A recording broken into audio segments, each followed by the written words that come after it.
Hello, hello. It's Elizabeth Busby here, and welcome to Discerning Marriage. Today, we are talking about practical boundaries that will help you wait until marriage. I get questions all the time about practical nitty-gritty suggestions. I love giving practical nitty-gritty suggestions, so we're just going to get straight into it. The first thing to do is to have this conversation early and often. It matters deeply to me to wait until marriage. So I'm not going to be having sex with you tonight.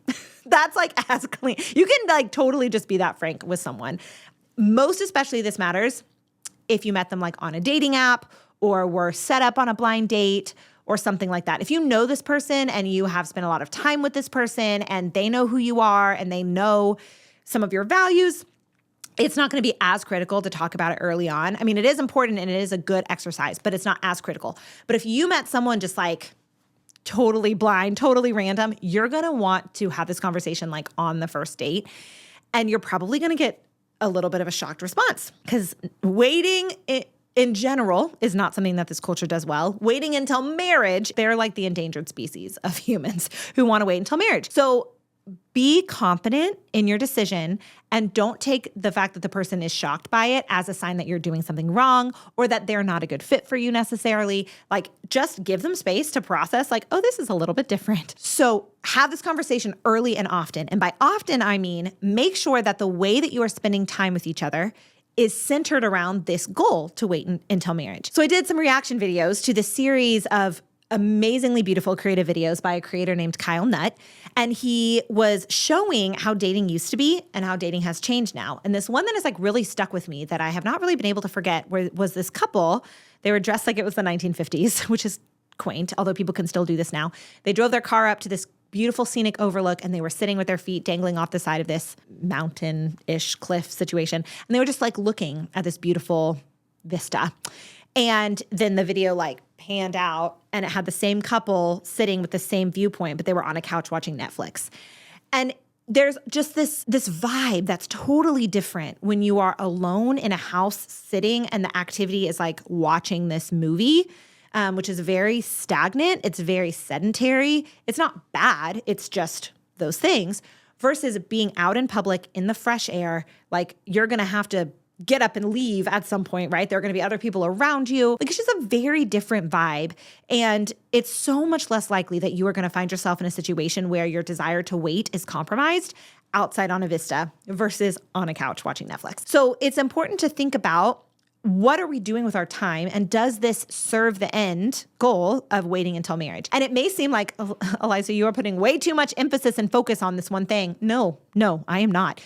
Chances are you're putting not enough focus on it because it really takes a lot of work.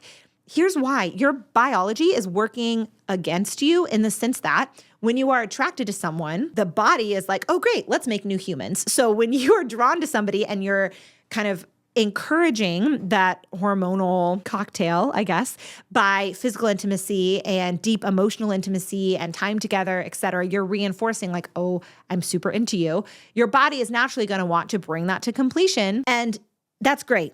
But we know that the body demands and your dignity demands that union is kept within the bounds of how God created us, which is that covenant, that free, total, faithful, fruitful gift of self. So that irrevocable gift, right? That's the end of that. So we need to be aware that if we're not married, if you and that person are not married, then the desires that you have may be pushing you in one direction, but you need to use your reason and your will to choose something else. And that really does mean how are we going to spend time together and how does this help us meet this end? So that is one of the boundaries. Make sure that you're having this conversation early and you're thinking about it often and cultivating and crafting your activities to have that end. I also just want to pop in and say that if you guys have had a history of not waiting until marriage and you want to start waiting until marriage, it is going to take a lot of very intentional effort around how you spend your time because you have developed habits for dates and hangouts, if you would even call them dates, et cetera, around intimacy as your end goal. And so you're going to have to do totally different stuff, don't be at your house anymore. Maybe ever, not ever, but at least at the beginning until you build some good habits, just don't go to your house, go on public, go on walks, et cetera. So you're going to want to really intentionally spend your time cultivating an environment that doesn't lend itself to not waiting before marriage. The next boundary I want to put up in place for you or offer for your consideration is how you actually spend your time when you're interacting with each other. My favorite rule of thumb is one person needs to be vertical at all times. Of course, you guys can get into shenanigans with one person vertical. I'm not saying that it's like foolproof. Your will still has to be engaged, but it is a lot harder if one person is vertical than if both of you are horizontal, like snuggling and watching a movie or snuggling and chatting or snuggling and praying a rosary. Like you could be doing any sort of thing, but if the two of you are horizontal next to each other, it's not a big leap to be horizontal on top of each other. But if one of you is a vertical, then it's going to be a lot harder to find yourself in a position physically where you would find yourself tempted to not wait until marriage. So that is a very clear practical boundary that I like to put in place. It also kind of goes back to like, why are you guys at home on the couch anyway? Like, obviously it's okay sometimes to be doing that, but you both need to have had the discussion ahead of time. Like we're on the same page that we're not sleeping together, right? Like that's not happening. So another thing that I really love to tell people, and this is very, very practical, but I know some of you came here for really practical advice, is I want you to think about the spectrum of physical intimacy that you have to show the other person how you feel about them. And I want you to also remember that over the course of your relationship, you're going to have a lot of emotional intimacy that is changing from, will you go on a date with me? Yes, to, hey, it's our rehearsal dinner and we're getting married tomorrow. Like the intimacy emotionally that's going to happen between those 2 points is tremendous. And it is natural that the physical matches that. And so it's important to think about what your physical options are and what can you save for later in the relationship that will allow you to express a deeper emotional intimacy, but will not cross you over into any sort of sin. So the line for the sin, in case no one's told you this before, the line for the sin is any activity that has its end focus as climax, whether intercourse or not. If climax is the goal for either party, that act belongs in marriage because climax is meant to be that gift of self, that ultimate gift between the spouses, one to the other. And anything leading up to that climax to prepare the body to climax is technically called foreplay.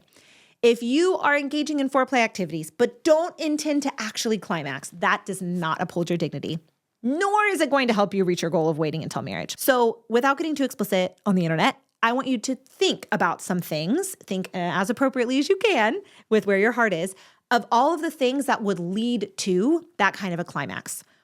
All of those things belong in marriage. And some of you might be sitting here thinking, what is left? And I am here saying, not much. And that's why people get themselves in situations where they have crossed a line and they're not waiting for marriage anymore because they didn't realize that a lot of these activities that are really tender and sensitive and intimate belong in marriage. You are really left with cuddling, holding hands, hugging, kissing. Even kissing with tongue, that exchange of saliva, is actually the first start of the release of oxytocin in the body. And oxytocin is that cuddle hormone that is released in climax. And oxytocin takes all of your senses. It takes like a senses picture of the other person, their taste, their smell, their touch, how they look, and like binds it to your cells. And that's an unscientific way to say a really scientific thing that happens. You can Google it. So oxytocin begins to be released with the exchange of saliva. That does not always lead to climax, but in some people it does. And there's so many things that determine how sensitive you are to those sorts of things, right? All sorts of things like your history. Are you guys virgins or not with each other, with other people? What is your pornography exposure? There's so many things that could determine whether that exchange of saliva is going to be something that is really ramping you up or whether it's going to be something that's like, okay, I'm getting a little roused, but I'm totally still in control of myself. So what this means is that for some people, the most intimate thing that they're going to be able to do is kissing with tongue. For some people, kissing with tongue may not even be something that they're going to be able to do. You won't really know until you try it, honestly. But for some people, it's going to be like, we try it one time and whoa, that's way too much for me. And some people are going to be okay with it. So that does not feel like a lot of options. And so what I want to say is it is worth considering rationing some of those options. It is not uncommon culturally for people to be like making out before they are even in a committed relationship. Obviously, people have sex before they're in a committed relationship. But for the purposes of our discussion, if people are making out before they're in a committed relationship, what do they have left to give that is in keeping with their dignity and helping you reach your goal of saving yourself for marriage? So I know that it may sound like really intense and really jarring and very different, but this level of intentionality is what's going to help you to reach that goal of waiting until marriage in this world that is set up and a dating culture that's set up to not help you reach that goal. So looking at all of your options, like kissing all the way down to like holding hands, cuddling, etc. How are you going to ration those for the time that you're dating, all the way from like we're going on the first date until we're getting married tomorrow? And that's going to look different for every couple. Some people are like, I absolutely want to be kissing as soon as we possibly can. Some people are like, you know what? I'm okay waiting to kiss until we're in a committed relationship. I do not recommend waiting to kiss until your wedding day, by the way. Just there's a difference between like, I'm kissing you and like, I am kissing you and I do not want my dad to be watching us kiss right now, right? Like there is a difference. You know there's a difference. So anyways, that is my very practical advice. I also want to say two other caveats. One, if you are watching this and you are like, we are so far from that and I don't even know how to have the conversation to get us back on track, it is deeply important that you are capable of having hard conversations with each other. The conversation itself is as simple as, hey, I watched this video on YouTube. Do you want to watch it? This is really important to me. Let's figure out how we can get our physical intimacy back on track. Okay, it's easy. I'll do the work for you. I'll be the bad guy and tell all the boundaries, and you guys can just decide how you want to implement them. Great. But if you feel like you can't have that conversation, or if you're afraid to have that conversation or whatever, that is a red flag. Because if you can't have these hard conversations now before you're married, that is not going to change when you get married. And you are going to be miserable in a marriage where you feel like you are a slave to the other person's like passions or desires or whatever, and you can't be honest. So if you're like, we're off track, how do I get back on track? And you're not comfortable having those conversations, look at that and pray with that and examine that piece, the ability to have the conversation piece, right? Everybody can be made new, is made new in the confessional with the love and mercy of Jesus Christ. So if you have gotten off of the wagon and you want to get back on, absolutely do it. The fact that you've gotten off the wagon isn't necessarily a red flag to me. It's, do you feel comfortable having the conversations necessary to get back on track? And is that received by the other person? That conversation, that piece is really what I would look at the most. And then how do y'all honor that moving forward? The second caveat I want to say is, I don't want anyone thinking that when I say climax activity is meant to be in marriage, that means that all activities that lead to climax are absolutely permitted in marriage. Now, that is a video for another time. If that is a video you are interested in, drop a comment and I will see what I can do to make that kind of a video for you about what is and isn't permitted even in marriage. But I just wanted to say that if any of you are watching this and they're like, is she saying everything is allowed in marriage?